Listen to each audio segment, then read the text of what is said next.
Bonjour à tous et bienvenue. On va commencer le webinaire qui est enregistré. Donc pour ceux qui arriveront un petit peu en retard, ils pourront regarder le replay sur YouTube. On va commencer par faire un petit tour de présentation des formateurs. Donc je suis Simon et je suis référent technique régional pour l'eau, l'assainissement et l'hygiène pour la Croix-Rouge française au Moyen-Orient, basé à Beyrouth. Et je vais passer la parole à Chloé.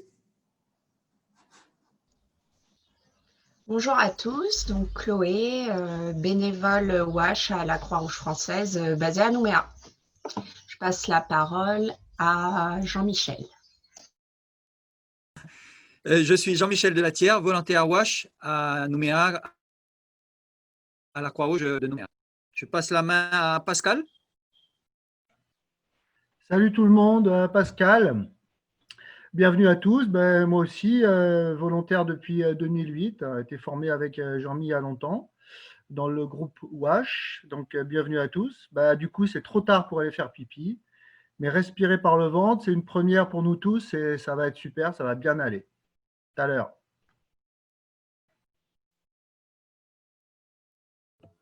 Bonjour à tous, je suis Ludovic, le coordinateur WASH pour la Fédération internationale des Croix-Rouges et Croissants-Rouges pour l'Asie-Pacifique, basée normalement à Kuala Lumpur, mais en ce moment au Laos, dû au confinement. Donc, bienvenue à tout le monde. Nous allons commencer ce premier webinaire d'une série de 5 webinaires sur l'eau, l'assainissement et la promotion de l'hygiène dans les situations d'urgence. Est-ce que quelqu'un parmi les participants peut confirmer qu'il voit bien l'écran, qu'il voit la diapositive de présentation et que vous m'entendez bien? Ok, c'est bon. Merci. Merci Marine Michel. Ah, il y a quelqu'un qui n'a pas accès à la discussion. Ok. Donc, Question-réponse, c'est bon. C'est bon. Oui. A priori, on n'a pas le chat, Simon. Hein. Oui, ok. Donc le chat, ça doit être pour les formateurs et le Q&R, c'est pour les participants et qui peuvent poser leurs questions. Donc n'hésitez pas à poser vos questions là-dessus. On y reviendra après chaque temps, chaque section d'information. On reviendra sur les questions justement. À toi, Ludo. D'accord. Donc, comme Simon vient de vous le dire, vous avez là, vous venez de le tester, ce petit Q&A qui servira à poser vos questions au fur et à mesure. On aura des petits temps d'arrêt à la fin de séquence où nous essaierons d'adresser le maximum de questions. Maintenant, en fonction du temps et de l'avancement du webinaire, on va essayer de ne pas durer trop longtemps quand même. Au pire, les questions seront toutes reprises dans les documents de Q&A qui vous ont été partagés initialement.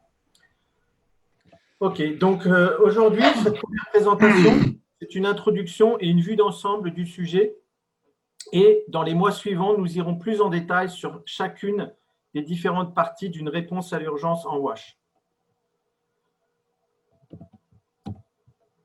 L'agenda d'aujourd'hui, c'est une présentation des outils de réponse aux urgences du mouvement Croix-Rouge, incluant les différents outils et les composantes clés d'une réponse. Nous verrons aussi plus en détail le contexte des catastrophes en Asie-Pacifique. Puis, nous aborderons la WASH en format court qui correspond à l'eau, l'assainissement et l'hygiène. Et qu'est-ce qu'on entend par ce terme et pourquoi c'est important? Et enfin, nous verrons les différents outils WASH et la variété d'outils au sein du mouvement. Est-ce que vous connaissez les 3 composantes du mouvement? Donc, dans le Q&A, vous pouvez répondre par oui ou non. D'accord. Donc, pour l'instant, il y a beaucoup de non. OK. Donc, on va voir ensemble quelles sont ces 3 composantes et quel mandat.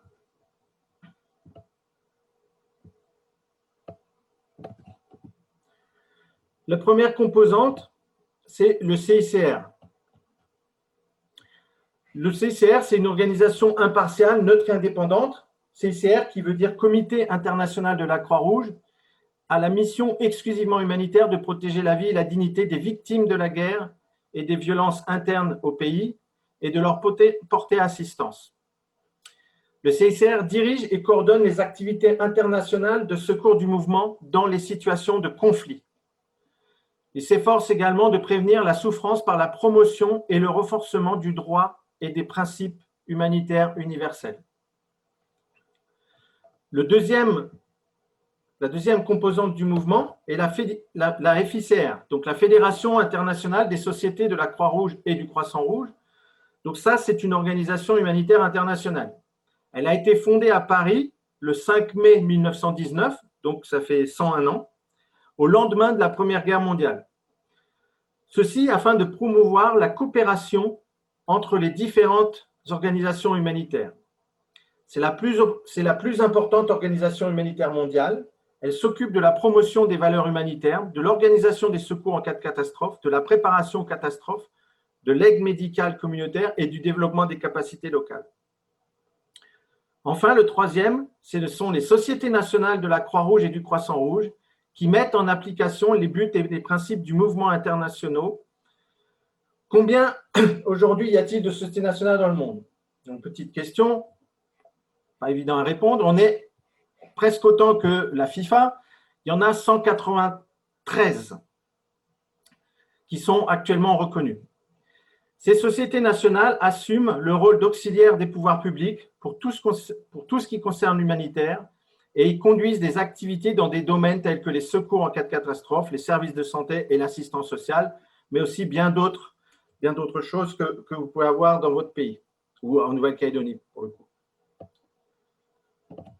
Passons maintenant au cadre d'intervention d'urgence.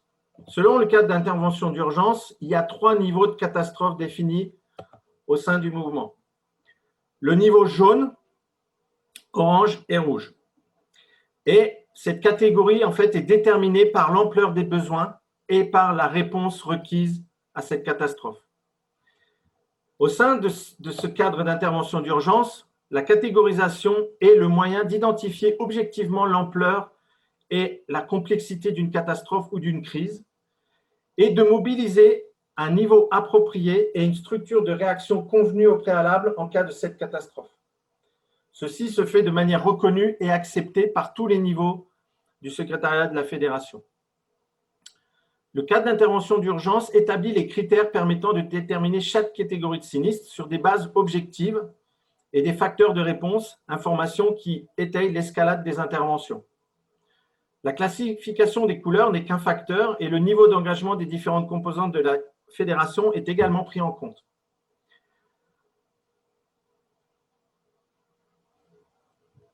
La classification de la catastrophe sera déterminée à Genève lors d'une réunion de l'équipe spéciale mixte avec les bureaux pays, avec les bureaux régionaux et le secrétariat de Genève. Et les critères n'étant pas exclusifs comme on peut le voir. Donc, vous voyez par exemple les 6 critères à l'écran. Le nombre de personnes affectées, l'étendue de la zone géographique, la densité de population, le niveau d'attention des médias, la réponse apportée par le gouvernement, mais aussi les engagements d'autres acteurs humanitaires.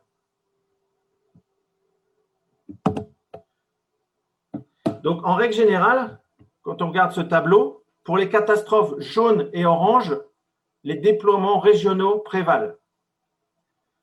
Cependant, le niveau d'engagement pour le personnel va dépendre de divers facteurs, tels que l'urgence du poste qui est nécessaire et la disponibilité au niveau régional de ces profils. Pour les catastrophes rouges, l'activation globale prévaut. Passons maintenant les différents niveaux de catastrophe. Les niveaux de réponse au désastre. En fait, on commence par la gauche avec le niveau national, où là, vous allez avoir les sociétés nationales Croix-Rouge, Croissant-Rouge, qui sont présentes dans leur pays grâce à leur réseau de branches locales. Leurs bénévoles et le personnel formé spécialement pour la réponse aux catastrophes locales et nationales. Dans certains pays, la Croix-Rouge ou le Croissant-Rouge sont aussi en charge des premiers secours et de tout ce qui est en lien à la recherche des personnes disparues et du sauvetage. Ensuite, au milieu, il y a le niveau régional. Donc là, cela comprend le réseau des sociétés nationales. Par exemple, dans le Pacifique, il y a une coordination entre les différentes sociétés. C'est aussi le cas, par exemple, pour les Croix-Rouges et Croissant-Rouges des pays de l'ASEAN. Donc, potentiellement, les mêmes bénévoles et personnels sont formés sur une formation anciennement appelée RDRT, aujourd'hui Rapid Response Team, qui est en fait la formation qui aura lieu l'année prochaine en Nouvelle-Calédonie. Il existe aussi des bureaux régionaux, comme à Kuala Lumpur, avec une logistique régionale dédiée aux urgences. Et enfin, à droite, il y a le niveau global qui, là, est plutôt en charge de la coordination du mouvement, du financement des opérations, de la gestion de certains personnels comme les FACT et ERU, on verra ces personnels après, et il y a aussi un département technique WASH qui chapeaute l'ensemble.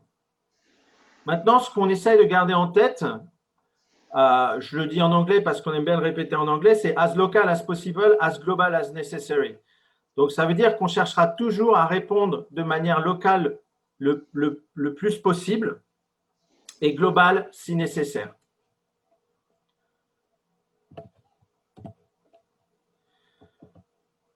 Maintenant, nous avons ce diagramme qui représente en fait le cycle de gestion des catastrophes. Donc, vous avez la préparation et l'atténuation de la sévérité des catastrophes, l'urgence et le relèvement rapide et le relèvement en termes chronologiques. L'ensemble constitue ce qu'on appelle la réponse aux catastrophes. Il faut bien garder en tête que notre objectif, c'est de réduire le risque et d'augmenter la résilience des populations aux catastrophes futures.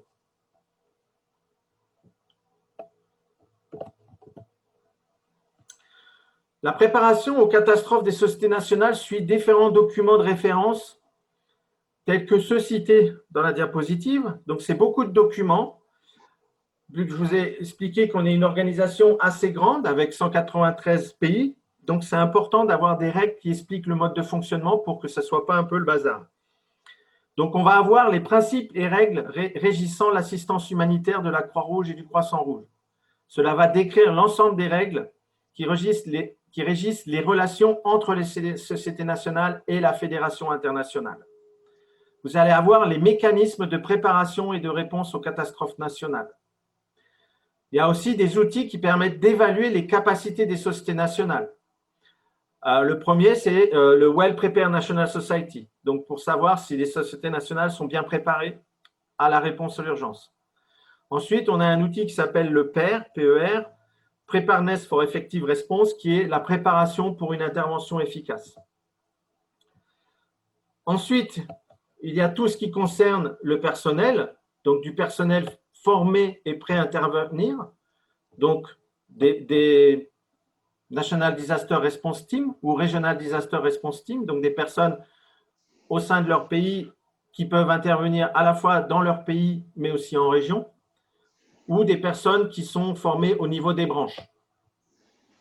Ensuite, il y a tout ce qui concerne les plannings de contingence, les procédures d'opération standard pour l'Asie-Pacifique et les lignes directrices pour les assessments d'urgence. Donc, tout ça est, on va le voir, est disponible dans l'ensemble des documents que vous voyez maintenant à l'écran. Ces documents vont être mis à votre disposition après le webinaire par l'intermédiaire d'un site dédié que Simon vous présentera à la fin.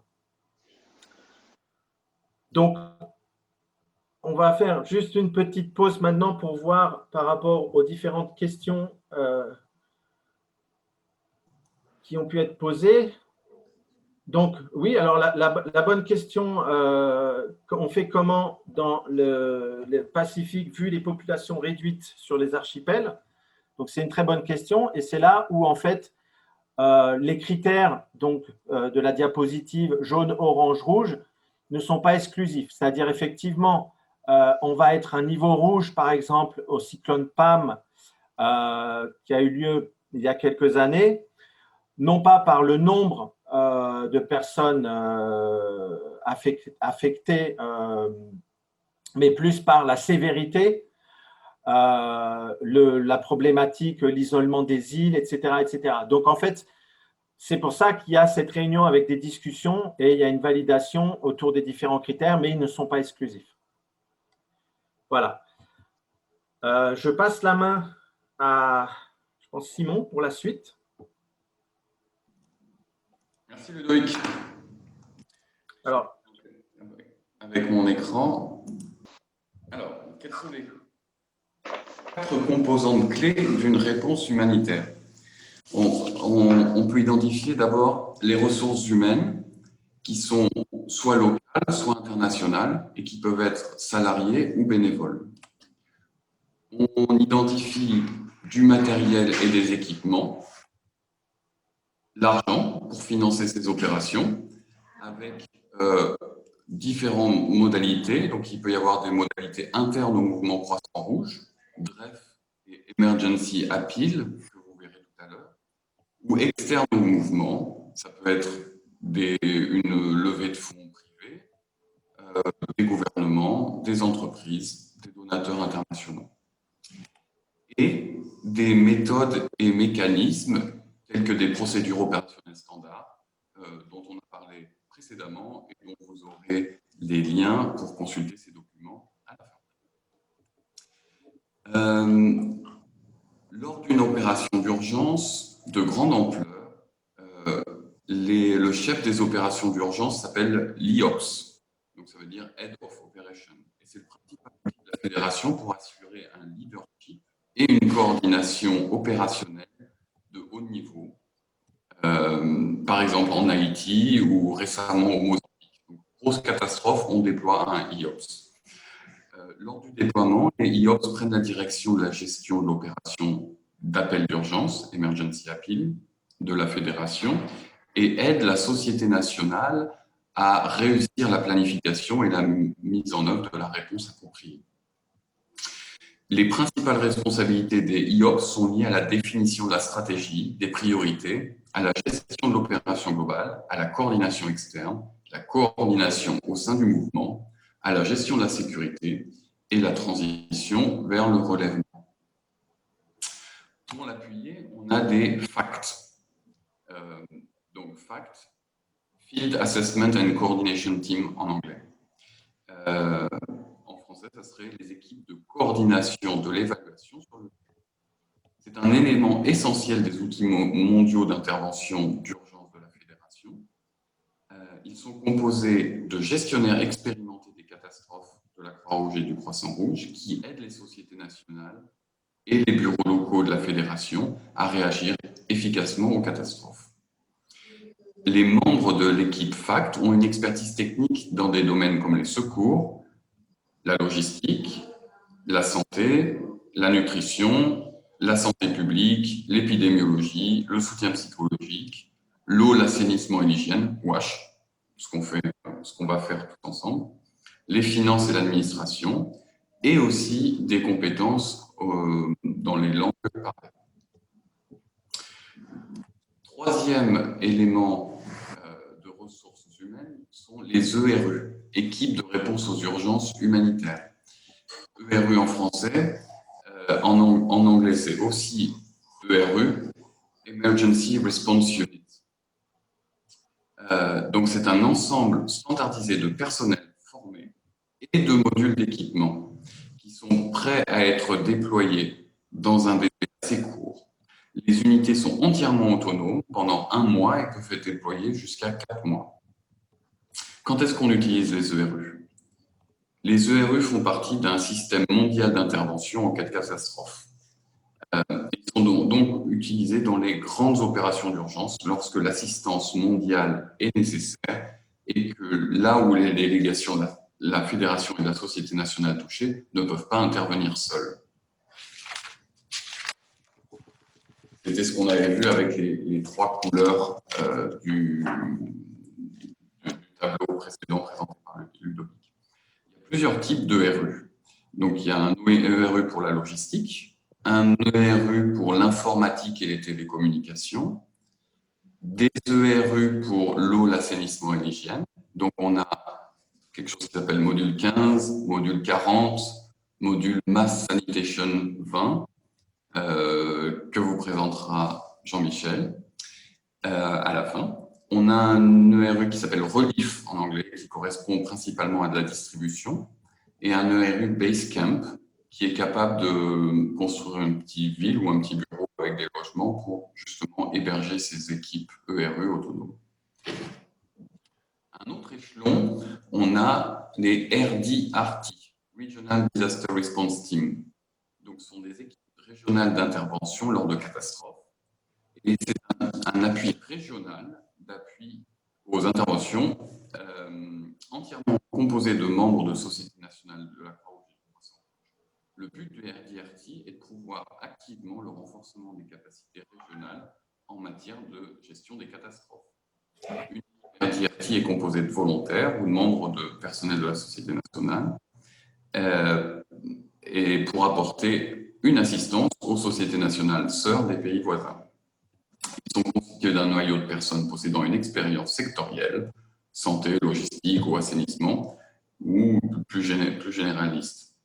La plupart ont une vaste expérience de la réponse aux catastrophes dans leur propre pays ainsi que dans la région.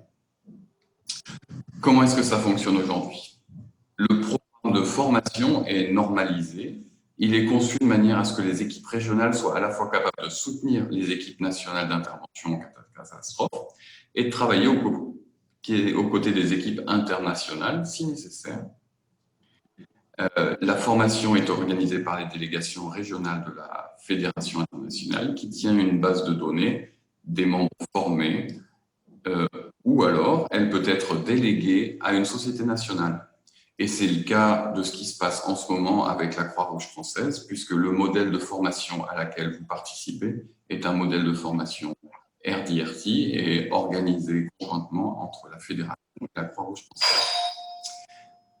Les alertes et les déploiements sont effectués à la demande de la société nationale affectée par la catastrophe. Le matériel de terrain est préparé à l'avance, y compris les ordinateurs et les télécommunications. Il est conservé dans les délégations et déployé avec l'équipe. Le personnel est intégré dans les opérations en fonction de leurs compétences. Et maintenant, on en vient à ce qui se prépare après le RDRT, qui est le Rapid Response Personnel. Certaines des catégories que je vous ai mentionnées précédemment sont passées maintenant sous l'étiquette Rapid Response Personnel.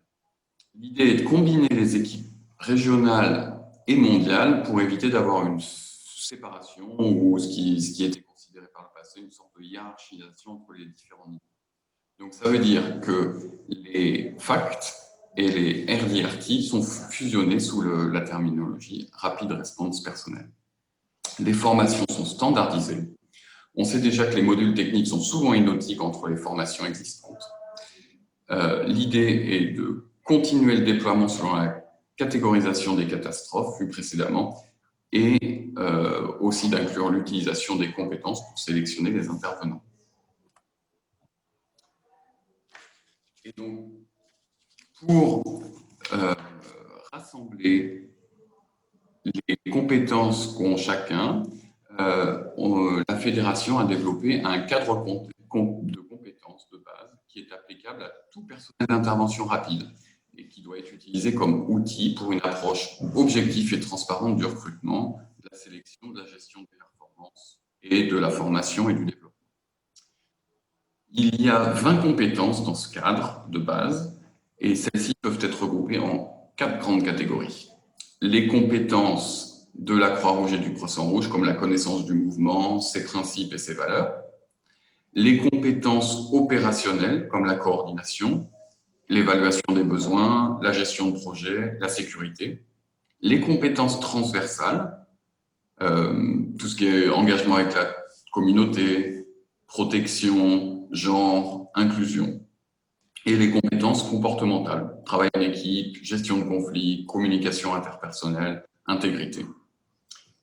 Si vous avez quoi noter, je crois qu'il y en a 8, des compétences comportementales. Le détail et l'ensemble des compétences est décrit dans le document, donc vous avez une photo d'une jeune femme qui sourit sur le côté. Donc les core competencies sont dans ce document, c'est en anglais et ça fera partie des docs que vous pourrez consulter. Maintenant, pour les compétences de base. Pourquoi utiliser les compétences de base? Elles vont servir lors du recrutement. Cela va permettre d'avoir une approche standardisée entre les sociétés nationales et la fédération. Elles vont servir lors de la sélection La description de poste sera basée sur des compétences requises et permettre d'avoir une meilleure sélection du personnel basée sur les compétences. Ça permet aussi de suivre la performance et de faire l'évaluation des équipiers. C'est un outil qui permettra à la fois aux sociétés nationales, à la fédération, d'identifier les thématiques à développer lorsqu'il n'y a pas assez de compétences dans le vivier. Par exemple, la Croix-Rouge française a décidé de faire une formation spécifique à la promotion de l'hygiène sur 5 jours pour développer les compétences spécifiques des équipiers. Ça permet aussi au personnel de savoir dans quelle direction précisément ils peuvent compléter leurs compétences existantes et se former.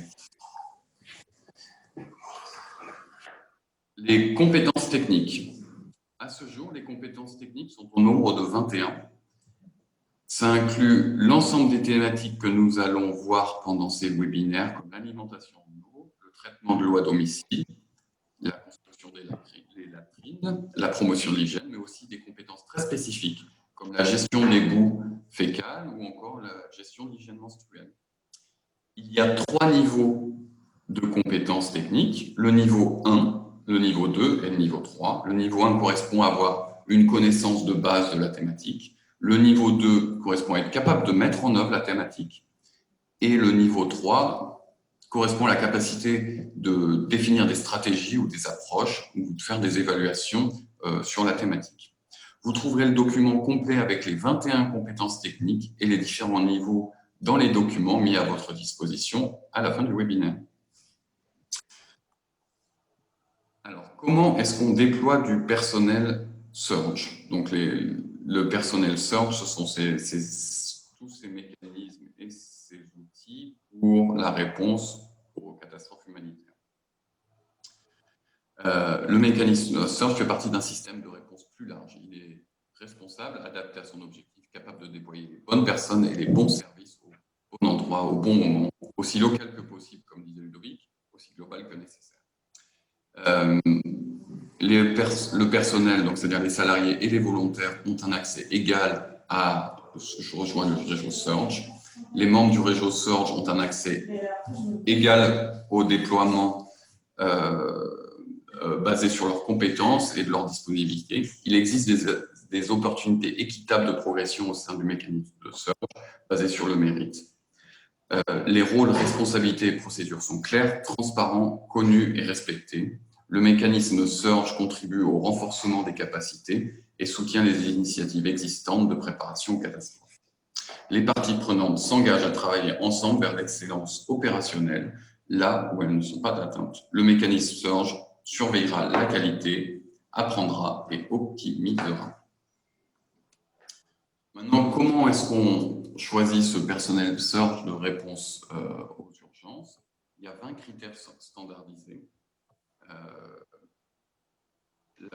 Notez-les bien, donc il y a la proximité du pays affecté, les langues parlées,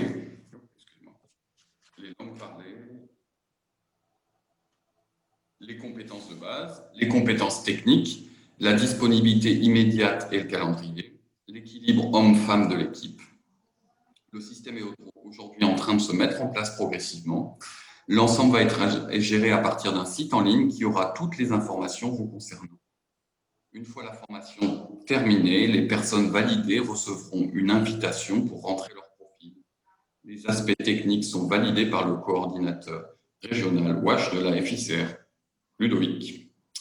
On a fini la partie sur les ressources humaines. Si des questions là-dessus, je vais essayer d'y répondre. N'hésitez pas à le mettre dans l'onglet QNR.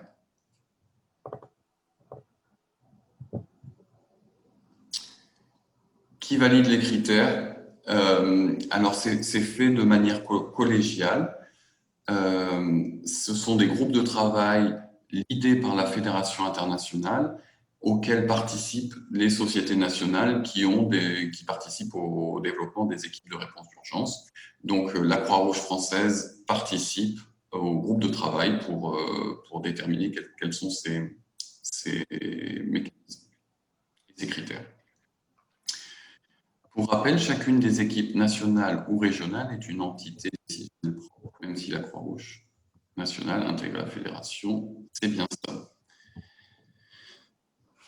Alors, chaque société nationale est autonome et indépendante, mais fait partie d'un mouvement qui est chapeauté par le CICR et la Fédération internationale.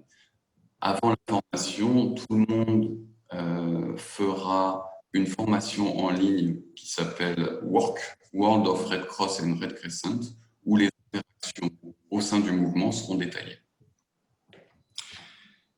Si c'est bon pour les questions, je vais passer la parole à Ludovic, qui va parler des outils pour financer une réponse humanitaire.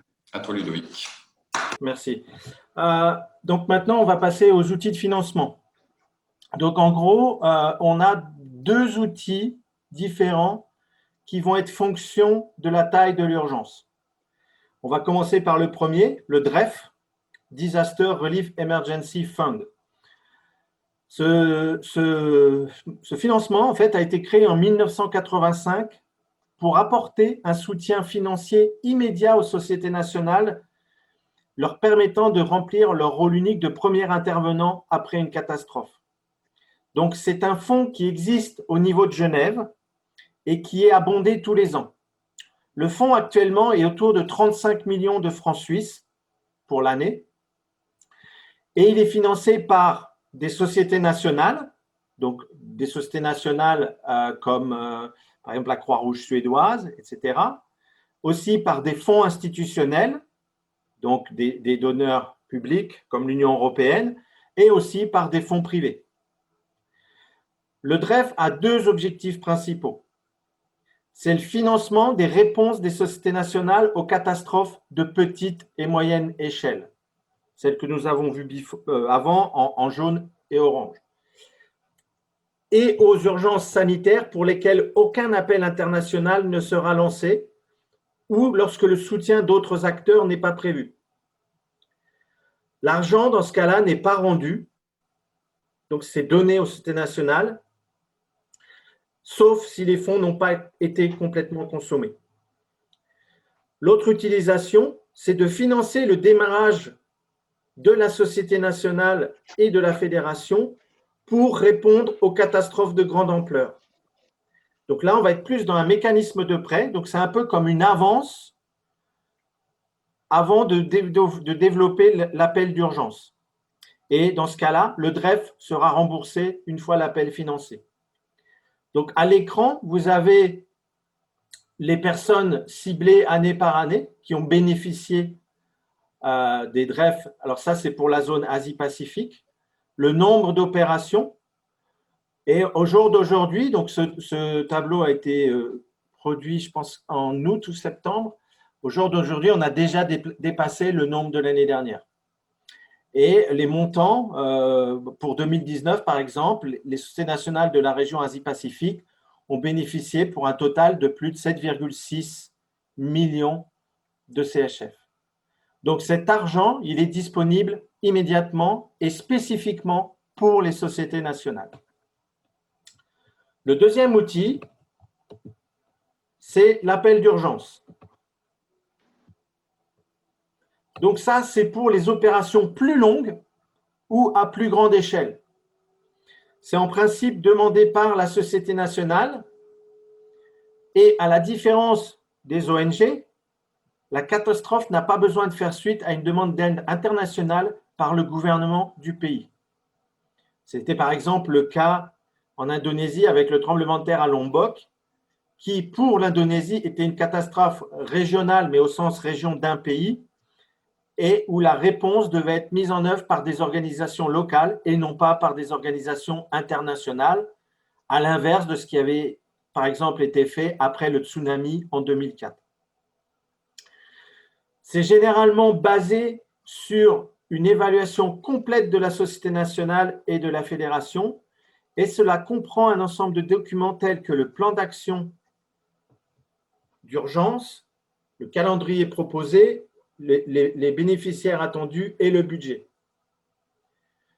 Ce projet est ensuite proposé aux différents bailleurs par les sociétés nationales dans leur pays respectifs et par la fédération qui décide ou pas de couvrir l'appel. Donc, à titre d'exemple, on est en cours de lancement un appel d'urgence pour les inondations au Vietnam, où on fait la demande de plus de 3,3 millions de francs suisses, où après, les sociétés nationales, la Croix-Rouge danoise, la Croix-Rouge hollandaise, la Croix-Rouge américaine, etc., vont aller voir leurs donneurs et demander s'ils veulent contribuer à cette urgence. À la différence du DREF, le contexte de la catastrophe est demandé par les donateurs et l'ensemble des procédures d'achat doit suivre les procédures de passation des marchés de la fédération et non pas de la société nationale.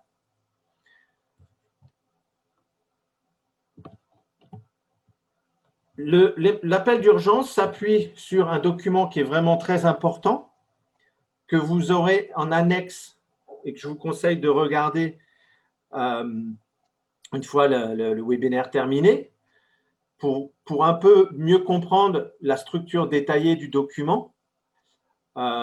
Donc, le document va inclure une description détaillée de la situation liée à la catastrophe, de la réponse humanitaire, les besoins identifiés de la population.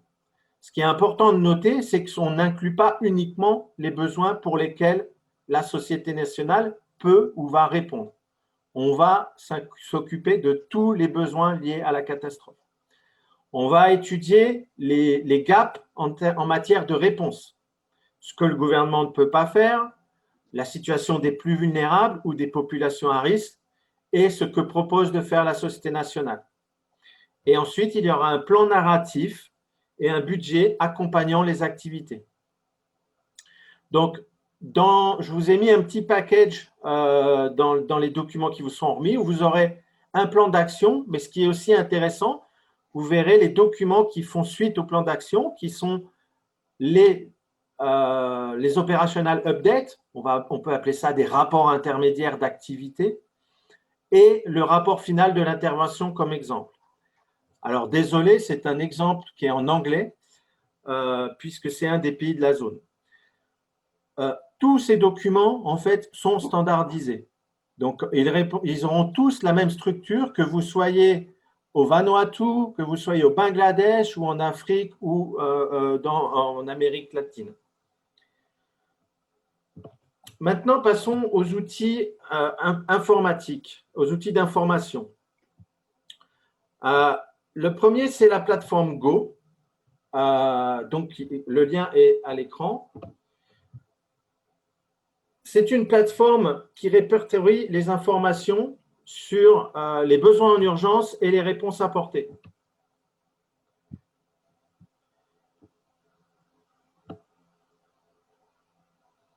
Donc, vous allez avoir les informations par opération. Donc, vous pouvez cliquer sur une opération, un pays, ça va vous lister les opérations et vous avez accès. Donc, vous n'avez pas besoin d'être enregistré. C'est des informations qui sont accessibles à tout le monde. Donc, vous avez accès au rapport. Donc là, c'est les opérations, les inondations, l'urgence. On prend les inondations. Donc, l'objectif, c'est d'atteindre 250 000 personnes pour un financement de 4,1 millions de CHF. Et aujourd'hui, l'argent qui a été obtenu des donateurs est de 1,4 million. Donc là, vous allez avoir la présentation. Donc, toutes ces informations sont disponibles de manière totalement transparente sur ce site. Donc, il y a les besoins en financement, les couvertures de financement, la population. Les urgences incluant les données en détail sont sur les 30 derniers jours. Les types d'urgences, vous allez avoir… si vous voulez faire une étude sur le type de réponse par rapport aux inondations, vous pouvez sélectionner. Et vous trouverez aussi sur cette plateforme le document que la partie que je vous ai mentionnée tout à l'heure, qui est la Preparedness for Effective Response. Donc, vous avez accès aussi aux documents par rapport à combien de pays aujourd'hui ont fait cette étude. Et en fonction de la société nationale, des fois, ce document va être mis à disposition ou dans certains cas, il restera confidentiel. OK. Ensuite, comme autre outil informatique, on a ce qu'on appelle le SIMS.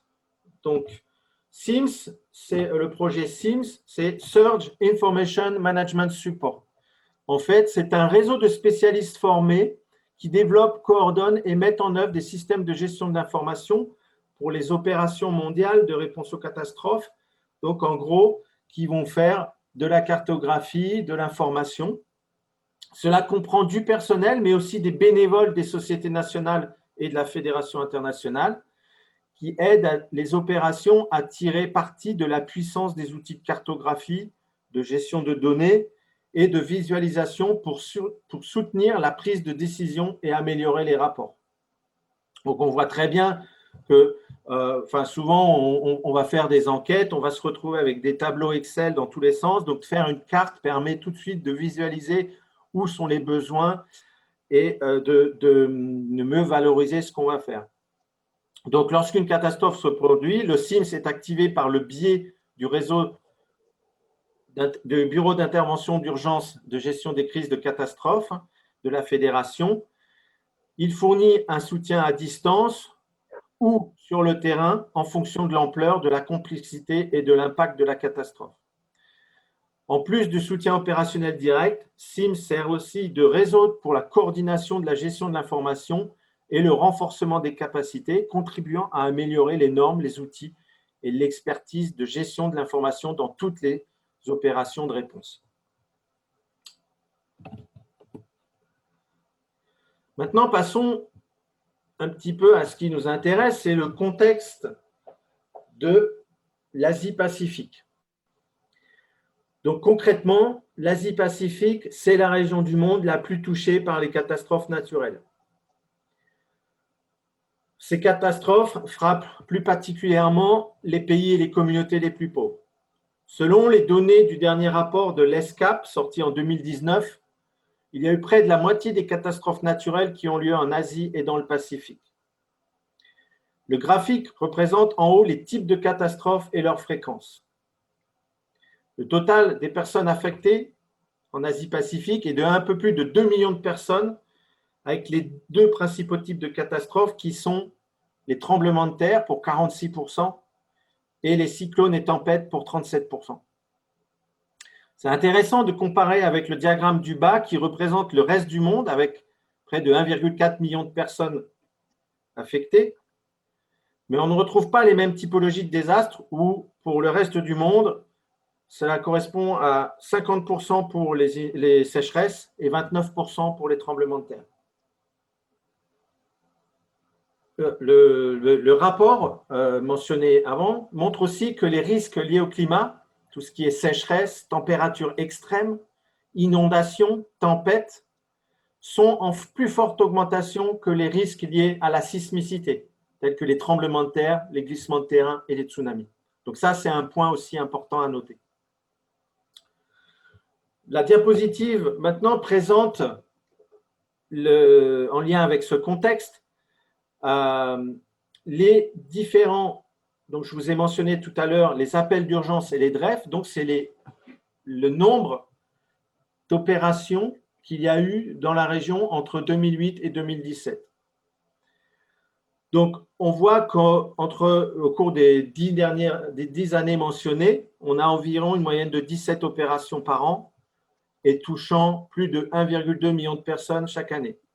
Ce qu'on sait, et ce que vous avez vu dans le graphique sur la diapositive du DREF, c'est que cette tendance est clairement en hausse depuis 2018. Aujourd'hui, on est pratiquement à plus de 40 opérations, en sachant par exemple que pour nous, Covid-19, c'est une seule opération, puisqu'en fait, on a fait un appel d'urgence mondial, et que cette opération, en fait, a lieu dans les 38 pays d'Asie-Pacifique. Cette diapositive, maintenant, vous présente un peu plus en détail les opérations par zone. Ce qu'il faut retenir de ces données, Vous avez les chiffres, vous aurez accès à la présentation après, donc je ne vais pas y rentrer en détail, mais c'est que l'Asie du Sud-Est et l'Asie du Sud sont les zones les plus affectées et que les pays les plus concernés sont les Philippines, le Bangladesh et le Pakistan.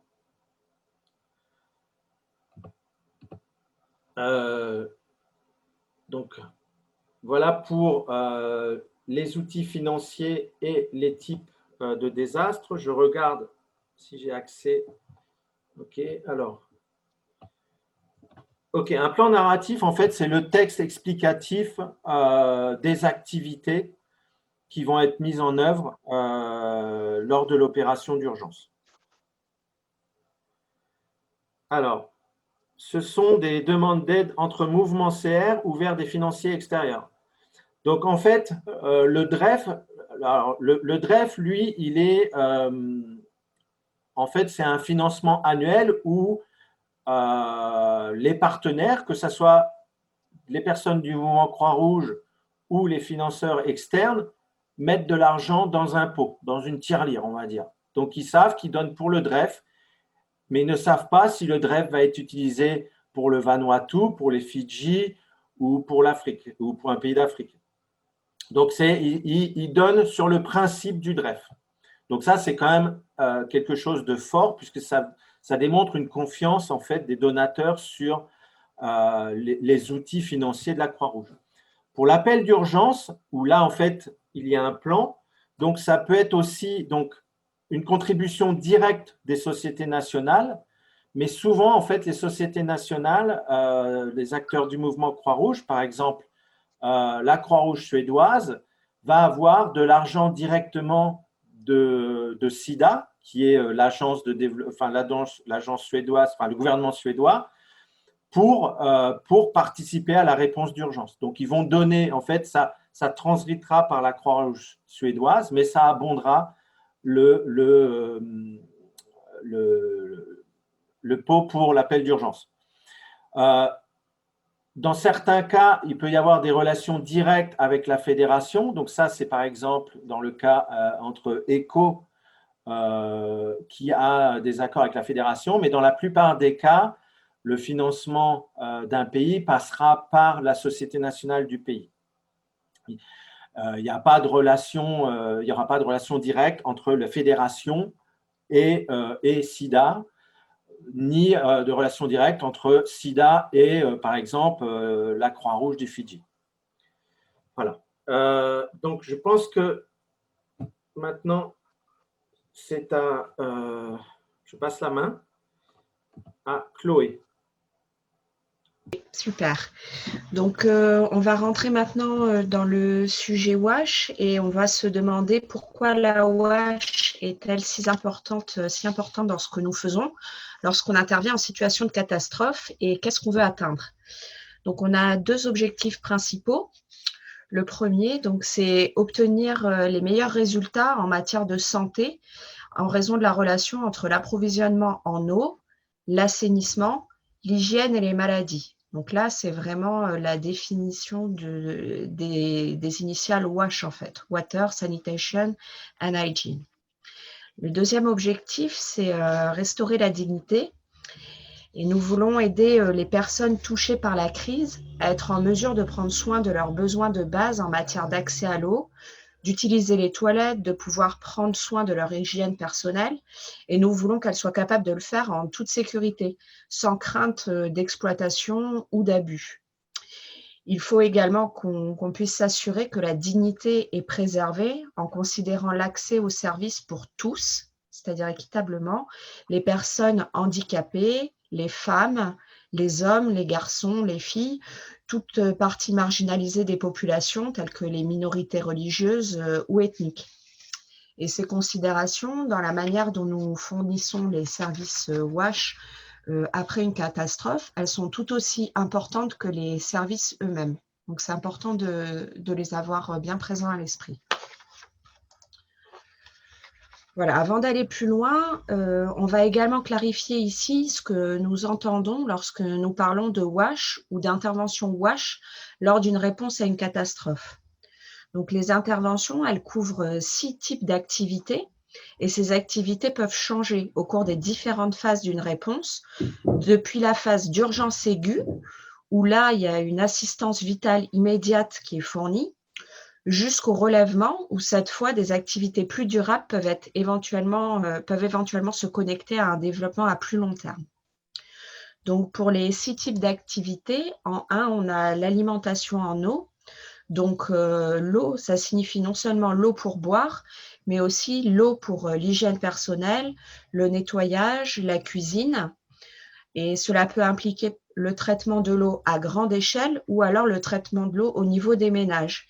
Et ça doit également comprendre comment les gens vont collecter l'eau et comment ils vont la stocker ensuite.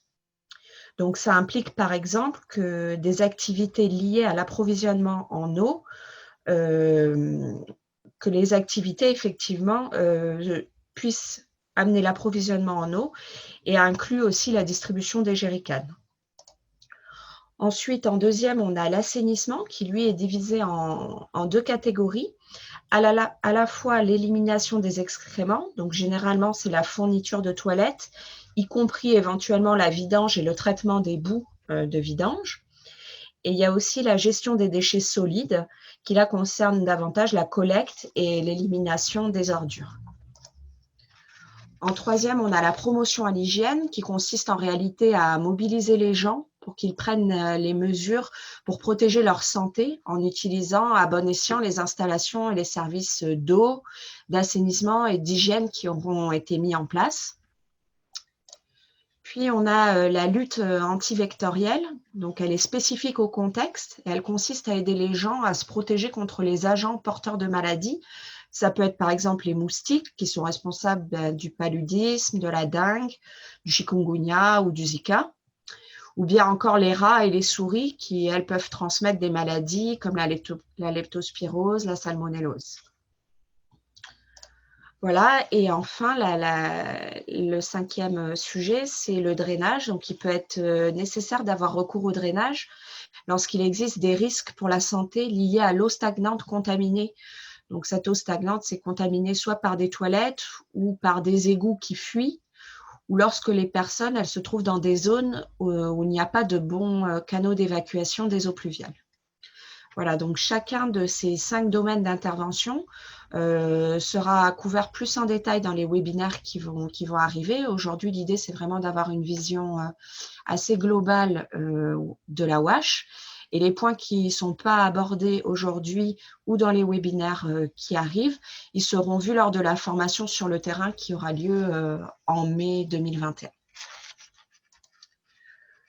Voilà, donc revenons maintenant à notre objectif. Nous avons dit que l'un de nos objectifs principaux, c'était l'amélioration de la santé. Mais quels sont les problèmes de santé en cas de catastrophe et comment est-ce que c'est lié à la WASH ? Donc, les décès et les maladies qui sont dues aux maladies transmissibles ont tendance à augmenter avec les catastrophes, bien que les tendances puissent varier en fonction du contexte. Donc, ce n'est pas toujours les mêmes tendances d'un contexte à l'autre. Dans de nombreux pays touchés par un conflit, c'est entre 60 et 90% des décès qui sont attribués à 4 maladies infectieuses majeures. Donc, c'est les IRA, donc les infections respiratoires aiguës, la diarrhée, la rougeole et le paludisme. Donc, la malnutrition aiguë exacerbe ces maladies, en particulier chez les enfants de moins de 5 ans. Et de bonnes interventions WASH auront un impact sur la réduction des maladies diarrhéiques et sont également un élément important dans la lutte contre la malnutrition. Il a également été démontré que le simple lavage des mains avec du savon réduit considérablement les infections respiratoires aiguës. Là, on a le cas très, très présent actuellement de l'exemple du Covid-19 qui illustre bien cela. Donc, les flambées de maladies transmissibles, elles sont moins fréquentes avec les catastrophes naturelles aiguës, mais lorsqu'elles surviennent, elles sont associées à des déplacements de population, à la surpopulation, à des abris inadéquats, à une eau qui serait insuffisante ou alors insalubre, et à un assainissement qui ne serait aussi pas en place. Donc, ça accentue ces facteurs. Voilà, les catastrophes, elles aggraveront très souvent les problèmes qui existent déjà. Donc, par exemple, si on considère en Asie-Pacifique qu'environ 100 000 décès d'enfants de moins de 5 ans par an sont attribués à des maladies diarrhéiques liées à une mauvaise situation WASH. Alors, les maladies poseront un risque réel pour les personnes touchées quand il y a des inondations, quand il y a des cyclones ou quand les personnes sont déplacées dans des conditions surpeuplées. Voilà, ça, c'est une estimation de 2015 qui a été faite et réalisée par l'OMS. Parlons maintenant un peu plus en détail des maladies liées à l'eau. Donc, les maladies liées à l'eau, elles peuvent avoir plusieurs origines. Voilà, donc on peut identifier 5 causes différentes de maladies liées à l'eau. C'est les bactéries, les protozoaires, les composés chimiques, les virus et les helminthes. Donc voilà, ces 5 catégories. Maintenant, vous allez voir apparaître les différentes maladies qui sont causées par chacune des catégories. Je ne vais pas les lister les unes après les autres. Je vais vous proposer simplement de passer à la diapositive suivante qui est un peu plus générale sur le sujet. Donc, il existe une classification environnementale des maladies liées à l'eau. Le premier groupe comprend les maladies hydriques, qu'on appelle aussi les maladies orofécales. Donc, on divise les maladies infectieuses à faible dose et à forte dose d'agents pathogènes. Donc là, vous voyez par exemple le choléra et la typhoïde sont des maladies infectieuses à faible dose. Ensuite, on a les maladies liées à un manque d'eau, comme des infections de la peau et des yeux. Donc là, ça peut être des abcès, des ulcères, la gale. Tout ça aussi, c'est lié à un manque d'eau et à un manque d'hygiène. Ensuite, nous avons des maladies causées par des organismes basés dans l'eau et qui pénètrent dans la peau. Donc là, c'est l'exemple bien connu de la bilharziose. Et enfin, les maladies causées par des vecteurs qui soit vivent à proximité de l'eau, soit se reproduisent dans l'eau. Donc là, on pense évidemment aux moustiques ou alors à la mouche tsetse pour la maladie du sommeil. Donc, si vous avez envie d'aller plus loin et que vous voulez plus de détails pour les maladies liées à l'eau, je vous invite à vous référer donc au manuel Sphère à la page 147. Et c'est un lien qu'on donnera à la fin du webinaire et vous pourrez aller vous référer à ce manuel qui est un peu la base en fait pour les actions humanitaires. Et donc à la page 147, vous avez beaucoup plus de détails sur l'ensemble de ces maladies si vous voulez vous renseigner. Voilà, donc maintenant, je vais vous parler du diagramme F. Donc c'est un diagramme qui est assez important et sur lequel on va revenir également dans plusieurs des webinaires. Et donc, nous avons mentionné dans la diapositive précédente que de bonnes interventions WASH auront un impact sur la réduction des maladies diarrhéiques. Et ceci, c'est mieux illustré en fait par le diagramme F. Donc, la version que vous avez à l'écran là, elle est aussi extraite du manuel Sphère dont je viens vous parler. Et elle montre à la fois les voies de transmission de la maladie et la façon dont différentes interventions en matière de WASH, c'est-à-dire en matière d'eau, d'assainissement et d'hygiène, peuvent bloquer ces voies. Donc, le diagramme F, il montre les différentes voies qui commencent toutes par la lettre F, que les micro-organismes responsables de la diarrhée peuvent emprunter des fesses au visage. Donc, pourquoi elles commencent tous par la lettre F? C'est les F anglais, des mots anglais. Donc, effectivement, si on commence du haut vers le bas, on a les fluides, donc c'est le même terme en anglais, les doigts, donc finger en anglais, fly pour les mouches, fields pour les champs et floods pour les inondations. Voilà, donc vous n'avez pas besoin de beaucoup. Par exemple, le rotavirus, la cause la plus importante des maladies diarrhéiques chez les nourrissons et les jeunes enfants, elle peut être transmise avec moins de 100 particules virales. Donc, 100 particules virales, ça ne parle pas beaucoup, mais savez-vous combien de particules de rotavirus peuvent être présentes dans seulement 1 gramme de matière fécale?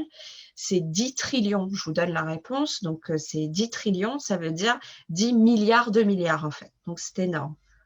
Donc là, si on se concentre plus particulièrement sur le diagramme F et la façon de le lire, en fait, on commence par les matières fécales, donc à gauche, et puis ensuite, si on déroule du haut vers le bas, donc si quelqu'un défèque dans ou près d'une source d'eau, les matières fécales se déplacent vers les fluides, c'est-à-dire de l'eau que quelqu'un peut boire directement ou de l'eau utilisée pour préparer des aliments qui sont ensuite consommés. Les doigts, donc fingers, peuvent être contaminés si quelqu'un ne se lave pas les mains après avoir déféqué, puis ils peuvent transmettre les micro-organismes directement sur d'autres personnes, ou des surfaces peuvent être touchées par d'autres, ou des aliments qui peuvent être mangés par d'autres. Donc les doigts, c'est un grand moyen de contamination. Les mouches sont attirées à la fois par les matières fécales et la nourriture, de sorte qu'elles peuvent passer de l'une à l'autre, à la fois par exemple sur les matières fécales d'animaux ou d'humains, puis se poser sur des aliments qui sont découverts en transférant ainsi les micro-organismes. Si quelqu'un défèque dans un champ où la nourriture est cultivée et ensuite cette nourriture est mangée, ou si d'autres personnes travaillent dans ce champ, c'est une autre voie vers le nouvel autre. Les inondations, enfin, elles ne sont pas toujours montrées dans le diagramme F, selon les versions du diagramme F que vous verrez, mais elles sont utiles ici car nous parlons de catastrophes naturelles. Donc les inondations, elles peuvent propager des matières fécales dans l'environnement, même si ces matières fécales, elles étaient auparavant, c'est-à-dire avant la catastrophe, contenues, par exemple contenues dans des latrines. Donc s'il y a une inondation, on se retrouve avec des matières fécales dans l'environnement. Donc, les différents types d'interventions WASH sont mentionnés par les lettres que vous allez voir sur le diagramme. Donc, les lettres S qui signifient sanitation pour l'assainissement, W pour water et l'eau, et H pour l'hygiène. Et elles peuvent briser, du coup, les voies de transmission fécale-orale. Donc, maintenant, on va s'attarder sur ces barrières. Donc, les barrières, elles peuvent arrêter cette transmission de maladie. Elles peuvent être primaires, c'est-à-dire empêcher le premier contact avec les matières fécales, ou bien secondaires, ça veut dire empêcher l'ingestion par une nouvelle personne. Donc, il est possible de lutter contre les maladies par des interventions d'approvisionnement en eau, c'est les W, d'assainissement, c'est les S, et d'hygiène, c'est les H que vous voyez sur le diagramme.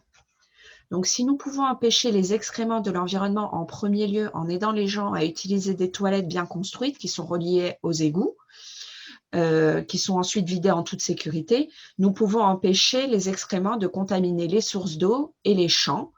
Et donc, les mouches ne peuvent plus être en mesure d'accéder aux fesses non plus. C'est ainsi que l'assainissement peut briser de nombreuses voies. On le voit sur le diagramme. Si les sources d'eau deviennent contaminées et le traitement de l'eau potable et de l'eau de cuisson peut briser ce chemin.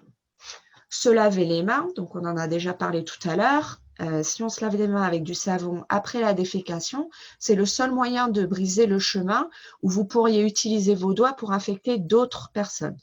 Donc le lavage régulier des mains avec du savon, en particulier avant de manger, peut aider à briser le chemin de la contamination de personne à personne. Se laver les mains avant de préparer les aliments et de les manger, couvrir les aliments pour protéger des mouches et conserver et cuisiner soigneusement les aliments sont également autant de moyens par lesquels de bonnes pratiques d'hygiène peuvent empêcher les gens de tomber malades. Voilà, donc c'est tout l'importance du diagramme F où on voit les voies de transmission et les barrières qui peuvent être mises en place, qu'elles soient primaires ou qu'elles soient secondaires. Voilà. Maintenant, on va se questionner sur le plus important. Alors souvent, lorsqu'on pense à la WASH, les gens ils mettent beaucoup l'accent sur l'approvisionnement en eau. Mais je voudrais vous demander quel type d'intervention pensez-vous faire la plus grande différence pour garder les gens en bonne santé?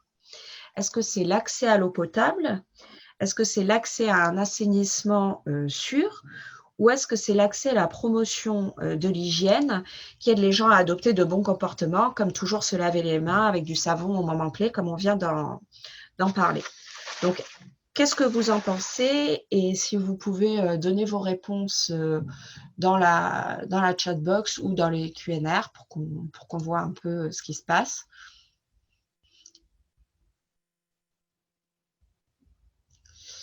Alors, les trois, donc je vois qu'il y en a qui disent les trois, j'en ai qui disent la promotion de l'hygiène. L'hygiène, c'est la base. Voilà, donc merci à vous pour vos réponses. Donc, je vais continuer et je vous donne la réponse avec la diapo qui vient. Donc, effectivement, vous serez peut-être surpris, mais nombreux d'entre vous ont répondu l'hygiène, donc ça, c'est plutôt pas mal. Donc, de voir que de bonnes pratiques de lavage de mains peuvent à elles seules, en fait, avoir un impact très important sur la réduction de la diarrhée, et le traitement de la qualité de l'eau à la source peut finalement ne pas avoir un impact aussi important qu'on aurait pu le penser. Donc, avez-vous une idée de la raison pour laquelle travailler sur la qualité de l'eau à domicile? On voit que également la qualité de l'eau à domicile, elle participe à plus de 30% de la réduction des taux des diarrhées. Pourquoi c'est beaucoup plus efficace, par exemple, que la qualité de l'eau à la source, qui, elle, représente un peu plus de 10% seulement. Alors ça en fait, souvent lien, en fait, ça fait beaucoup à voir avec une recontamination ou un mauvais stockage au niveau du ménage. Donc, si vous avez une eau de source qui est de bonne qualité, mais que les gens utilisent à la maison ou même pour le transport des conteneurs qui sont sales ou qui laissent l'eau dans leur maison dans des récipients qui sont ouverts, c'est-à-dire sur lesquels on ne met pas de couverture, de capot ou de protection, ou alors qu'ils se servent l'eau dans ces conteneurs en utilisant une louche, ça arrive souvent, une louche ou une tasse ou un gobelet qui serait plongé directement dans le seau, et qu'il y a de nombreuses personnes qui peuvent toucher cette louche ou toucher cette tasse, alors l'eau, elle est facilement recontaminée. Voilà. Après aussi, on pourrait se demander, par exemple, pourquoi travailler à la fois sur la quantité et la qualité de l'eau a un impact beaucoup plus important que simplement sur la qualité. Là, cette fois-ci, c'est vraiment un lien avec les pratiques d'hygiène, parce qu'il est facilement compréhensible qu'en fait, il est très difficile de se laver les mains et de préparer les aliments d'une manière hygiénique adaptée si l'eau est rare et si elle n'est pas fournie en quantité suffisante. Voilà, donc pour finir sur cette diapositive, il est important de noter que ce type d'étude porte sur les effets des différentes interventions et que c'est une méta-analyse, c'est-à-dire qu'il s'agit d'une combinaison de nombreuses études différentes, donc elles montrent des tendances générales et non une réponse précise qui se passera dans chaque contexte. Donc on l'a déjà dit tout à l'heure, chaque contexte est particulier. Ici, on voit en fait les tendances de la méta-analyse. Donc, par exemple, si on se focalise sur une épidémie de choléra, on voudrait certainement traiter la qualité de l'eau avec du chlore, puisque le choléra est une maladie d'origine hydrique. Donc, l'une de ses principales voies de blocage sur la voie orofécale est l'approvisionnement en eau. Il est très facilement tué par le chlore. Voilà. Maintenant, on passe à la diapositive suivante, donc hardware, software. Je vais vous expliquer de quoi il s'agit. Donc, la meilleure façon de protéger la santé des gens, c'est bien sûr d'effectuer une combinaison d'interventions WASH. Donc, nous créons de multiples barrières aux voies de transmission de la maladie, qu'on a vu dans le diagramme F. Et là, pour faire un parallèle, en fait, vous pourriez penser à la manière d'essayer d'éviter de vous blesser dans un accident de voiture, par exemple. Donc, vous pouvez porter une ceinture de sécurité, mais si en même temps vous ignorez la limite de vitesse et que vous conduisez très vite partout, vous risquez d'avoir un accident et de vous blesser. Ou bien alors, si vous conduisez à une vitesse normale, mais que vous ne portez pas la ceinture de sécurité, vous risquez moins de provoquer un accident, mais si quelqu'un d'autre vous percute, vous avez toujours de bonnes chances d'être gravement blessé. Et bien, c'est pareil pour la WASH. On doit faire ensemble ce que nous appelons les activités hardware matériel et software logiciel pour avoir le plus grand impact possible sur la protection de la santé. Donc ça, c'est du jargon. Et quand on parle de hardware, donc par le matériel, nous entendons des choses qui sont concrètes, physiques, comme la construction d'installations d'assainissement, les latrines par exemple, des systèmes d'approvisionnement en eau, des pluies, des toilettes, des tuyaux, des robinets, la distribution d'articles, par exemple comme du savon ou des jerrycans. Voilà, ça c'est ce que nous, dans le jargon, on va appeler le hardware matériel. Après, par logiciel, on entend les activités de promotion à l'hygiène qui incitent les gens à adopter les bons comportements, à utiliser les installations qui ont été construites, à se laver systématiquement les mains au moment clé, à ne pas faire des choses qui pourraient polluer leurs ressources en eau, comme on voit là sur sur le dessin, on aurait eu beau construire une super pompe à main avec un accès à une nappe correcte. Si les personnes continuent de déféquer aux alentours et qu'il n'y a pas les bonnes pratiques d'hygiène, le hardware n'aura servi à rien sans le software. Donc, il est important de reconnaître que la réalisation d'activités software qui fonctionnent bien est beaucoup plus délicate que le matériel, car le logiciel concerne le comportement et l'interaction humain. Donc, il est très sensible sur les plans culturels et sociaux. Par exemple, on ne peut pas dire que nous avons réussi des activités logicielles si nous venons juste d'organiser un certain nombre de sessions de formation. Si ces sessions elles n'amènent pas les gens à changer leur comportement, cela ne fonctionnera pas. Nous devons donc vérifier que les comportements lors d'une réponse et faire preuve de souplesse dans les stratégies qu'on met en place. Donc en fait, ce qu'il faut retenir au-delà du jargon, c'est que WASH, ça signifie toujours les deux types d'activités, c'est-à-dire sans le bon logiciel, il n'y a pas de changement de comportement, sans accès à l'eau, personne ne se lavera les mains. Voilà, c'est assez logique, mais en fait, quand on est sur le terrain face à la catastrophe, il faut toujours avoir le recul nécessaire pour ne pas oublier l'un ou ne pas mettre l'un plus en avant que l'autre. C'est vraiment une combinaison des deux qui amène l'efficacité de la réponse. Voilà, donc maintenant, je vais vous parler un peu plus en détail, mais tout en restant assez général sur le manuel Sphère. Donc, vous avez la couverture sur votre gauche. Et donc, c'est une ressource qui est très utile pour les humanitaires et qui donne beaucoup de conseils détaillés sur comment faire correctement de la WASH en situation d'urgence. Donc, beaucoup d'entre vous, ou en tout cas nombreux, je pense, connaissent déjà ce livre. Sinon, comme je vous l'ai dit tout à l'heure, nous allons le mettre dans les ressources disponibles suite au webinaire. Donc, ce projet Sphère ou Sphère, on l'appelle Sphère la plupart du temps, il a été lancé en 1997 par un groupe d'ONG humanitaires et par le mouvement international de la Croix-Rouge et du Croissant-Rouge. Donc, leur objectif, à la base, était d'améliorer la qualité de leurs actions lors des interventions en cas de catastrophe et d'en être tenus responsables. Et la version actuelle du manuel Sphère, donc elle a été actualisée de nombreuses fois depuis 1997. Et la dernière version, là, c'est la 4e et elle a été publiée en 2018. Donc voilà, comment est construit le manuel Sphère ? Donc une première partie fondée sur les deux principes fondamentaux. Donc premièrement, les personnes touchées par une catastrophe ou par un conflit ont le droit de vivre dans la dignité et par conséquent un droit à l'assistance. Et deuxièmement, que toutes les mesures possibles qui devraient être prises pour atténuer les souffrances humaines résultant d'une catastrophe ou d'un conflit soient mises en place. Voilà, cette partie, elle s'appuie donc sur les principes de protection, la charte humanitaire et les normes humanitaires fondamentales. Voilà, et la deuxième partie de l'ouvrage Sphère, il inclut 4 chapitres, donc, qui sont tous des chapitres techniques et qui ne concernent pas uniquement la WASH. Donc, vous verrez, il y a 4 chapitres dans ce manuel-là. Il y a la WASH, effectivement, en premier.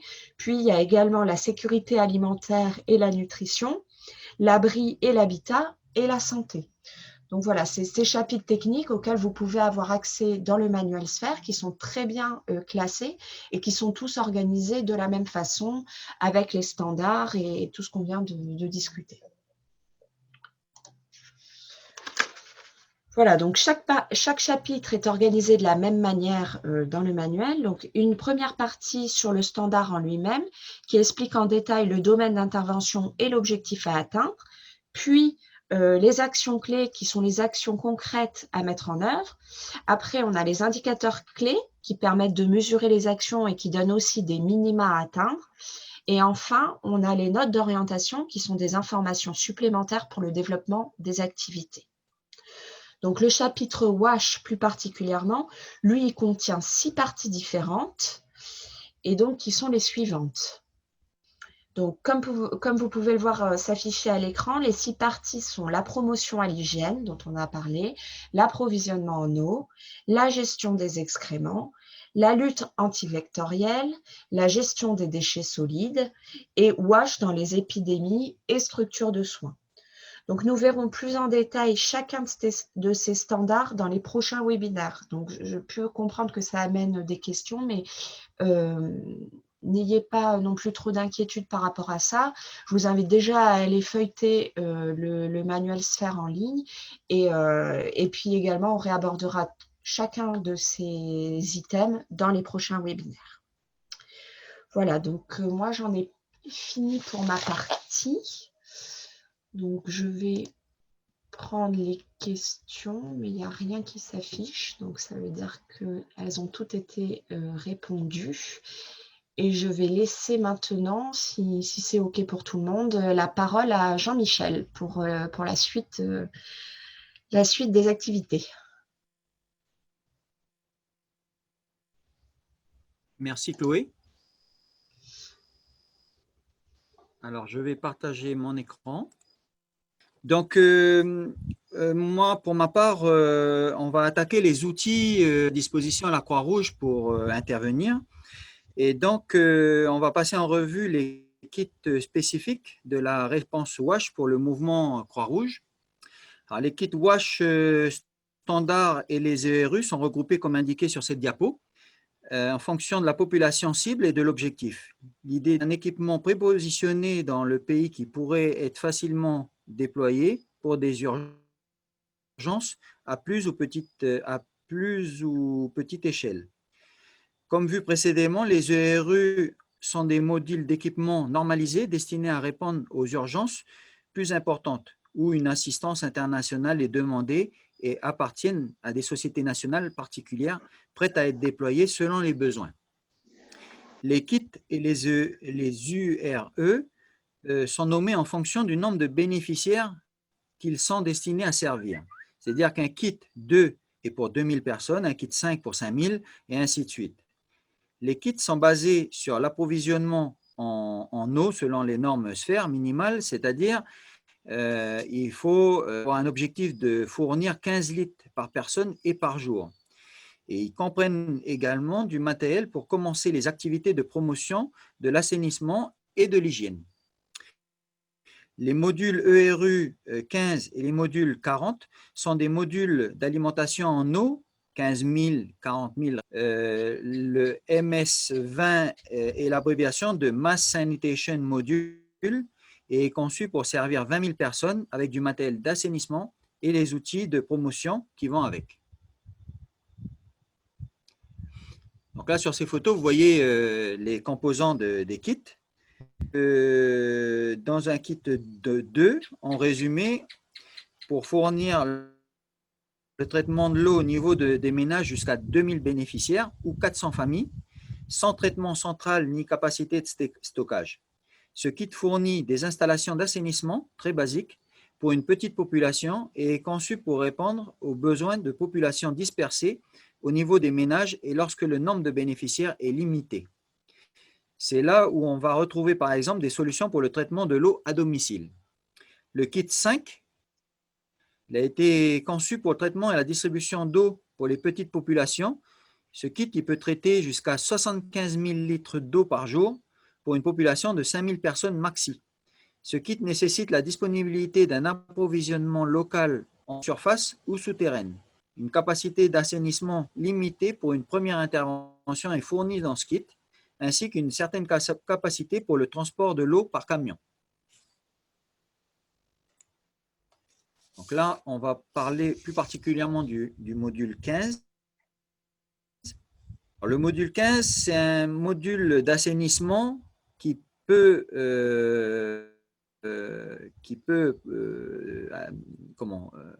préparer 225 000 litres d'eau par jour et ça correspond à 15 000 personnes.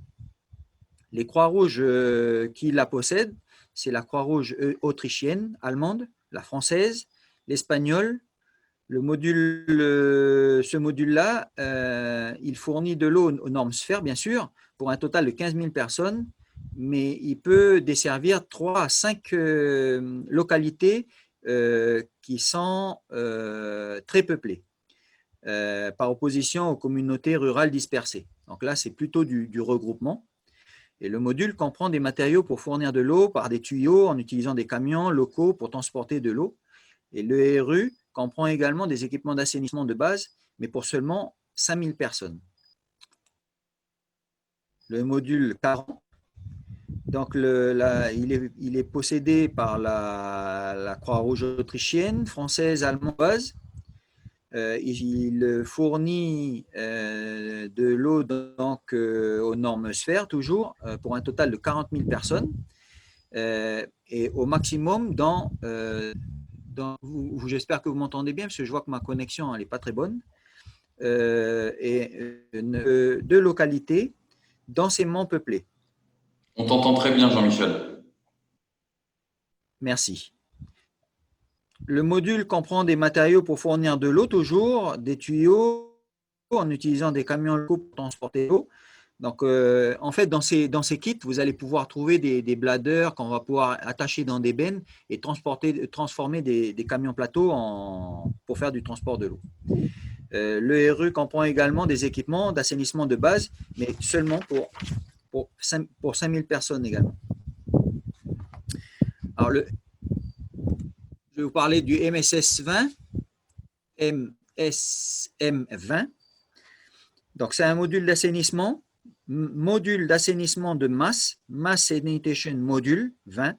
Donc, il est présent à la Croix-Rouge autrichienne, britannique, allemande, suédoise.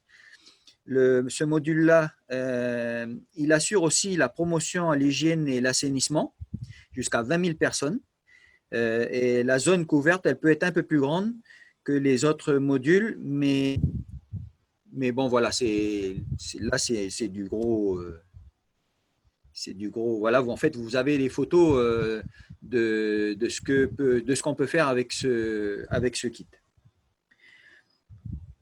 Donc, là, vous voyez en haut là, des constructions de latrines. En bas, une activité de promotion à l'hygiène. Et en bas à droite, vous avez donc la partie vecteur des agents qui sont en train de dépendre des produits anti-moustiques, certainement.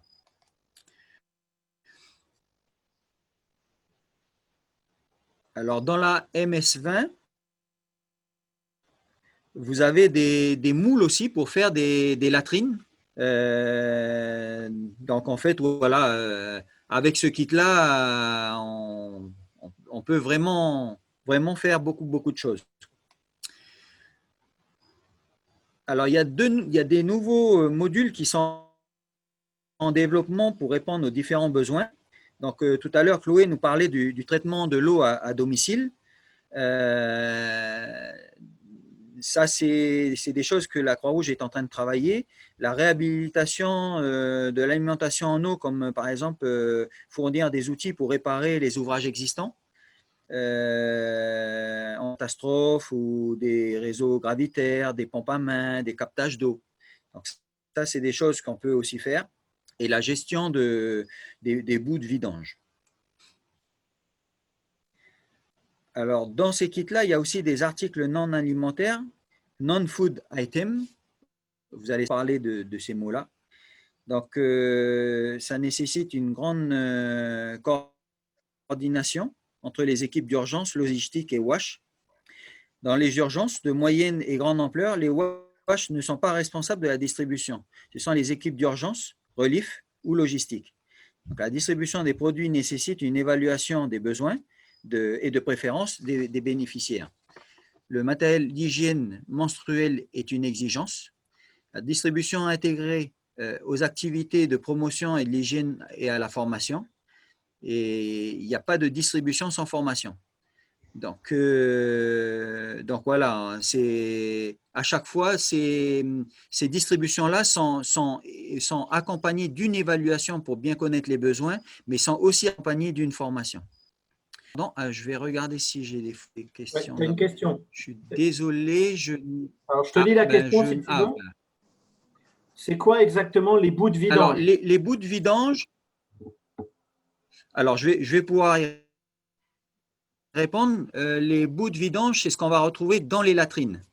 Et donc, comme disait tout à l'heure, de faire ses besoins dans les latrines, il faut ensuite gérer ces latrines et donc amener les bouts, donc en fait nettoyer les latrines et amener les bouts à des endroits où les vecteurs tels que les mouches ou des personnes pourraient ramasser les fesses et les mettre sur les aliments. Très bien, merci beaucoup Jean-Michel. N'hésitez pas à me faire savoir si le son n'est pas bon, une des personnes qui a accès au micro et éventuellement reprendre la main. On va faire le récapitulatif et la clôture du webinaire. Donc, beaucoup d'informations assez denses, donc je vais essayer de les résumer en quelques mots et vous donner les liens et les pistes pour la suite. Je partage. Alors, les points clés à retenir de ce premier webinaire, c'est que le mouvement Croix-Rouge est un élément important de la réponse aux urgences humanitaires dans le monde. Il s'organise autour de composantes clés qui sont des ressources humaines, nous, vous, qui sont disponibles à tous les niveaux, donc les niveaux locaux et internationaux, du matériel et de l'équipement standardisé, des lignes directrices, des procédures opérationnelles standards, des mécanismes de financement. Dans le contexte Asie-Pacifique, les catastrophes que nous avons sont principalement des cyclones, des tremblements de terre et des inondations. Et il y en a d'autres, et il y en a beaucoup. Ensuite, les différentes composantes de la WASH et les raisons pour lesquelles on met des projets WASH en œuvre, ce que vous a présenté Chloé. Et enfin, des outils qui sont spécifiques au mouvement avec du matériel et des personnels formés dessus. Le premier webinaire était dense, on a parlé beaucoup d'ouvrages. Et cette diapositive vous propose un petit résumé de la liste des ouvrages et des standards utiles que nous avons mentionnés. Nous avons vu en détail les outils de la Fédération pour la gestion de l'urgence, les outils financiers, les outils en lien avec les ressources humaines, les outils de gestion de projet comme l'IPOE, et d'autres documents qui y sont associés. Vous trouverez aussi le manuel Sphère, le rapport de l'ESCAP sur les désastres en Asie-Pacifique. Comme vous avez pu le voir lors de la présentation, certains des documents ne sont pas disponibles en français. Et c'est pourquoi vous les trouverez uniquement en anglais. Donc ça peut être un bon entraînement pour certains, un peu galère pour d'autres. C'est malheureusement comme ça. Je vais vous donner 4 liens qui sont particulièrement utiles. Donc, le premier lien, c'est le lien expertise internationale de la Croix-Rouge française, où on va mettre les ressources qui sont disponibles en WASH. Je vais vous le montrer juste après. Le deuxième, Watson Mission Assistant, qui est le même site, c'est-à-dire qu'on met à disposition des ressources sur la WASH qui sont mises à disposition par la Fédération internationale. Petite mise à jour, ils sont en train de migrer de serveur, donc là, si vous vous connectez aujourd'hui ou demain, ça ne va pas être disponible. Après, ça sera disponible. Ensuite, vous avez la plateforme Go, que Ludovic vous avait présentée, qui vous donne une idée des urgences en cours pour la fédération, et le Global Services, qui vous propose le catalogue des services Surge, et qui inclut tout ce qui est disponible pour le rapid response personnel. Donc, je vais vous faire naviguer vers le site de la Croix-Rouge française d'expertise internationale. Donc, vous trouverez une section pour l'eau, pour l'assainissement, pour l'hygiène, et une section ressources où vous trouverez des bibliothèques techniques, des ouvrages de référence, des formations en ligne, des webinaires, dont celui-ci qui est en train d'être enregistré, vous le trouverez sur ce lien, et des liens utiles. Ensuite, on a le portail global de la Croix-Rouge française, le cadre d'intervention sectorielle de la Croix-Rouge française, pourquoi on fait de la WASH, comment on fait de la WASH à la Croix-Rouge française, des ressources transverses, gestion des risques de catastrophe, WASH in School, WASH dans les écoles, et les partenariats techniques que la Croix-Rouge française développe. Le Watson Mission Assistant, je ne le vous présenterai pas parce qu'il n'est pas en ligne pour le moment. La Go Platform présentée par Ludovic, dont vous trouverez différentes opérations en cours, les inondations au Soudan, la réponse au Covid-19 et j'ai du mal à naviguer. Et le catalogue de services, des services Surge, donc vous pourrez cliquer dessus et voir les différentes ressources disponibles. Pour ce webinaire, mais globalement pour cette formation, je vais retourner sur PowerPoint, tout ce qui est fait est mis en ligne. Donc, sur le lien que vous avez ici et que nous allons vous communiquer par email, vous allez pouvoir trouver l'enregistrement, le test à faire, l'évaluation du webinaire. On va y aller ensemble pour le découvrir. Donc, sur ce lien, sur le portail Expertise Internationale, vous trouverez la présentation que vous pourrez consulter. Ça peut être utile quand vous avez des trous de mémoire et quand vous passerez le test. Donc, le test, vous êtes 42 personnes, tout à l'heure vous étiez 42 personnes assistées à ce webinaire, et donc il y a un nombre de places limitées pour la formation. Donc, un des critères de sélection, ça va être de participer à tous les webinaires et aussi d'avoir au minimum 80% à ce test. Donc, il y a 20 questions. Il est obligatoire. Vous allez rentrer votre email et vous avez 3 essais pour obtenir une note supérieure à 80%. Les réponses sont dans la présentation, dans l'enregistrement éventuellement, et aussi dans les ouvrages de référence qui sont cités. Le lien va être actif seulement pour 15 jours.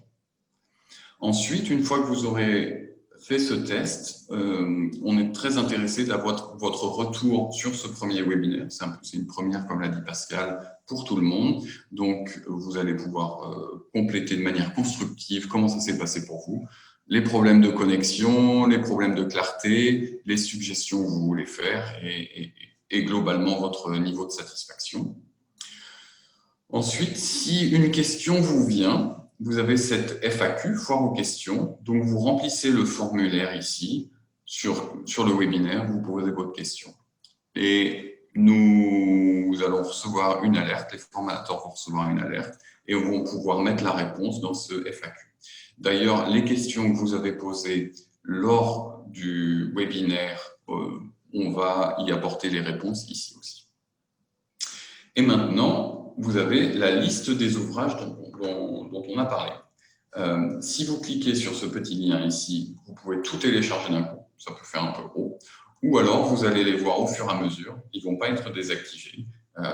Ici, vous avez le rapport d'ESCAP, le manuel SPHERE, lors d'une réponse aux catastrophes, les lignes directrices pour l'évaluation dans les situations d'urgence, la même chose en anglais, des guides opérationnels pour des évaluations multisectorielles lors d'une catastrophe, les outils WASH de la Fédération, ce que vous a présenté Jean-Michel, les principes et les règles régissant l'assistance humanitaire et du mouvement, les SOP, Standard Operating Procedure, pour la réponse aux catastrophes et le relèvement en Asie-Pacifique, les lignes directrices pour le DREF, donc le DREF c'est ce mécanisme de financement d'urgence, et des exemples de Emergency Plan of Action, EPOA. En termes de ressources humaines, vous trouverez ici le Competency Framework, j'ai un peu de mal avec le français, les compétences de base pour le personnel de déploiement rapide, Rapid Response Personnel, et celles spécifiques à la WASH. Et en termes de préparation aux catastrophes, vous avez les outils qui ont été mentionnés dans la présentation de Ludovic tout au début, qui peuvent être utiles à être consultés. Peut-être,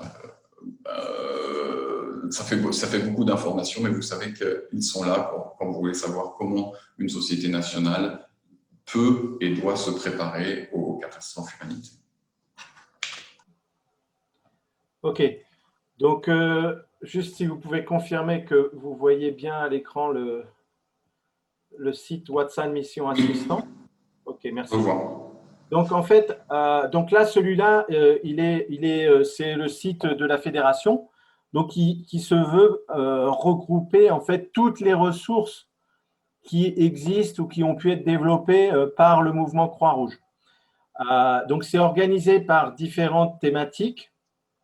Au niveau de la fédération, c'est organisé pour la WASH d'urgence, la WASH long terme, la WASH de développement, tout ce qui est santé publique et WASH et urban WASH. Vous aurez aussi tout informations et ressources. Donc, à chaque fois, vous avez des menus déroulants qui vous permettent d'accéder au topic. Alors, par contre, c'est un site qui est que en anglais, mais qui diffuse des documents aussi en français. Donc là, les assessments, la participation communautaire, tout ce qui est lié à l'eau,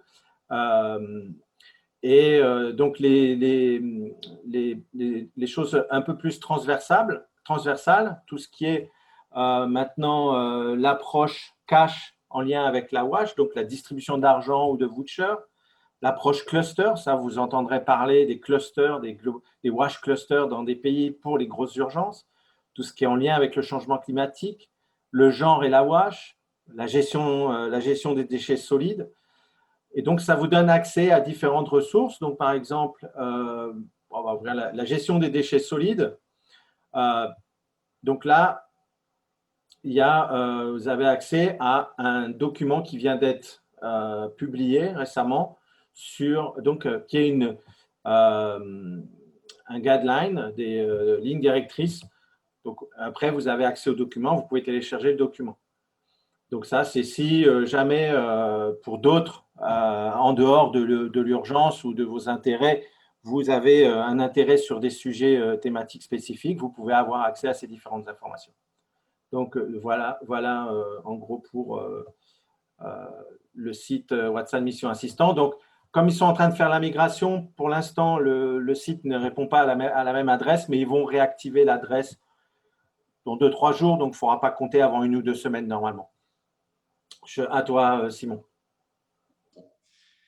Ça va être tout pour le webinaire. On est ravis d'avoir pu partager ce moment avec vous. C'était très dense. N'hésitez pas à nous faire remonter vos commentaires dans l'évaluation. L'étape d'après pour vous, ça va être de répondre au test qui est disponible sur le lien que j'ai mis dans la chat box et qu'on va vous renvoyer immédiatement par email. N'hésitez pas à faire remonter des questions dans la FAQ et avec plaisir pour se retrouver le mois prochain, donc un autre dernier jeudi du mois suivant pour la thématique qui sera l'accès à l'eau, approvisionnement en eau potable. Si d'autres personnes ont des commentaires, n'hésitez pas. Et sinon, je vous dis à très bientôt.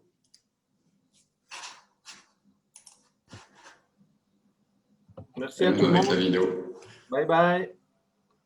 Et au plaisir de se voir en Nouvelle-Calédonie. Vous reviendrez 41 ou 42 la prochaine fois. Et merci à tous d'avoir posé des questions, d'avoir été actifs. C'était top. Bonne soirée à tous les Calédoniens et bonne journée aux autres.